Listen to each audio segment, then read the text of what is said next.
فالتو time pass میں داخل نہیں ہوگی. اور تیسری بات کہ جو ٹائم پاس نہیں ہے چاہے جتنا بھی پاس کر لو اس میں، ملاعبۃ الرجل باہلی، آدمی کا اپنی بیوی کے ساتھ بیٹھ کے ٹائم گزارنا. ایسے ہی بیٹھے بس باتیں کر، کوئی کام نہیں، بس آپ کے ساتھ بیٹھے. بیٹھنے کے لیے کیسے بیٹھے؟ موبائل سب سائڈ میں، بس آپ بولتی جاؤ نا کیا ہوا آج، امی کی بات ہاں سناؤ، پیٹ بھر کے سناؤ، کیا کہنا چاہتے امی یہ کرتی ہے، بالکل ٹائم پاس والی بات ساری کی ساری کہہ دو. سوٹ سیا ہے، ہاں بہت اچھا سیا ہے آپ نے، بہت بہترین سیا ہے. تو یہ سب چیزیں ٹائم پاس میں داخل نہیں ہوگی.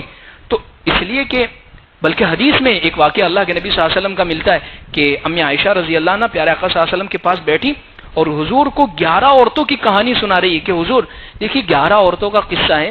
ایک عورت نے، اس کا خاوند اس کا شوہر ایسا تھا، پھر دوسری کا ایسا تھا، پھر تیسری کا ایسا تھا، چوتھی کا، 11 عورتوں کا پورا قصہ سنایا اور حضور سارا کے سارا بیٹھ کر سنتے رہے. یہ نہیں فرمائے گی کیا ٹائم پاس لگا رکھا ہے.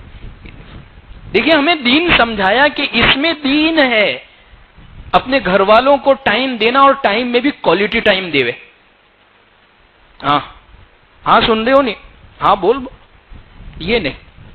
کوالٹی ٹائم دینے کا مطلب سب چیز، بزنس، کاروبار، دوست سب سائڈ میں، موبائل سب رکھ دیے، اب بس آپ ہی بولو، اب ہم آپ کے ہی ہیں، اب بس آپ بولتی ہی جاؤ.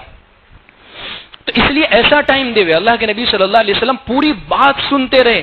اور 11ویں عورت کی جب کہانی سنائی امی عائشہ نے کہ وہ آخری جو شوہر تھا بہت محبت کرتا تھا، بیوی بھی اس سے بہت محبت کری لیکن اس نے طلاق دے دی. امی عائشہ سے حضور نے فرمایا عائشہ اس نے تو طلاق دے دی، میں تجھے نہیں چھوڑوں گا، میں تجھے طلاق نہیں دوں گا، میں تجھ سے بڑی محبت کرتا ہوں.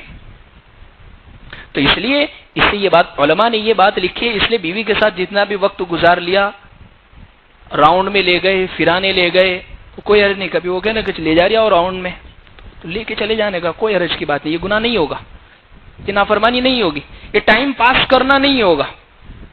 ہمارے اس چینل کو الانوار میڈیا کو سبسکرائب کرے، ویڈیو اگر پسند آئے لائک کرے، کمنٹس کرے اور اپنے دوست احباب میں ایک ثواب کی نیت سے ضرور شیئر کرے اور ہمیں دعاؤں میں ضرور یاد رکھے.